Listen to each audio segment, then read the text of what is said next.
Hello, fellow Gateballers, and welcome to article number 19, I believe we're up to already. Wow, article number 19, which is play interference.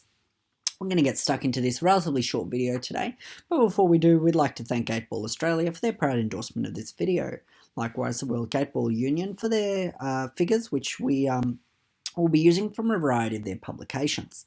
We're going to jump right into clause 1 relatively quickly, and that is called play interference. Following will be regarded as play interference when a manager or player does not comply with the essential rules governing the manager and player as described in Article 4, Clause 4, and even though the referee gives warnings, a member of the same team does not follow the instructions of the referee. Number 2, when the referee determines that a manager or player is interfering with the game. So those are the two instances in which play interference is deemed to have occurred, and it's important that we go back to which one was it? Sorry, it was Article 4, Clause 4, and we reread over those things. There was a video, we did make a video on it, so please go over those ones, as I will not be readdressing them here, other than a few little examples.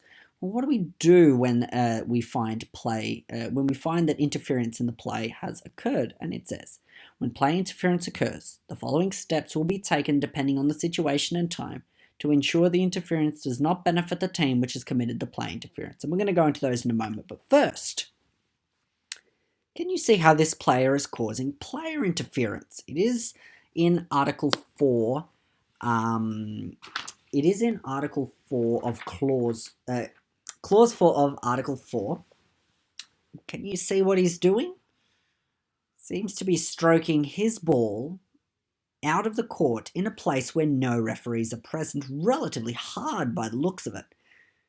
Now, you might not think that that's not allowed, but it is actually play interference. And why is that?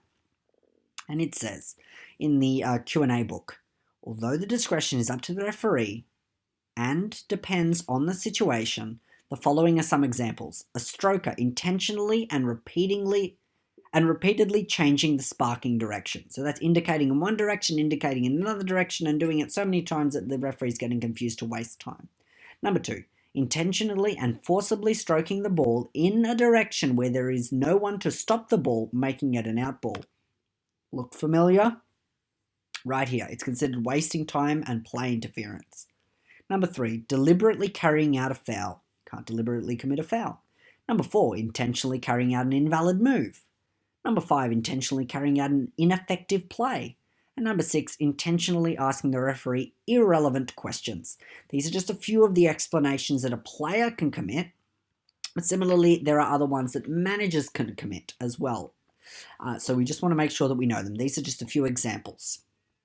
Rightio, so what can a referee actually do if this is happening? Well, there are lots of things he can do.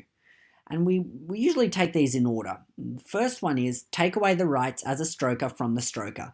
So that would be the referee taking away the rights of a stroker from the next person in the offending team's playing order. So they would announce ball 4. If ball 4 was committing the play interference, was the next ball to play, they would announce ball 4, play interference, and would immediately announce ball 5 to stroke. And ball 4 would be robbed of their turn, effectively, due to the play interference on their side of the team. Number 2 is relevant balls become an out ball.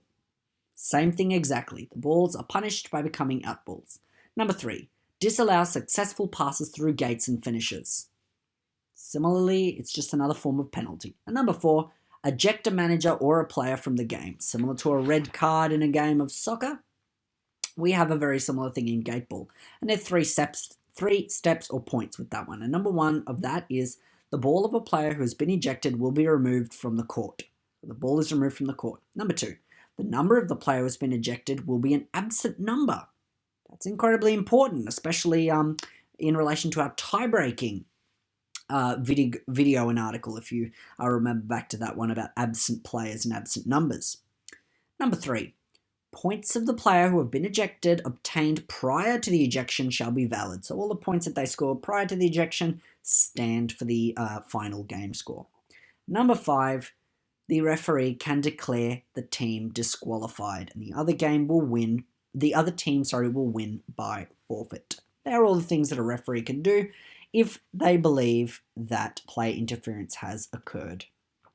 Thank you for tuning into our incredibly short video today on play interference. We hope to see you on a court sometime soon, and let's play ball.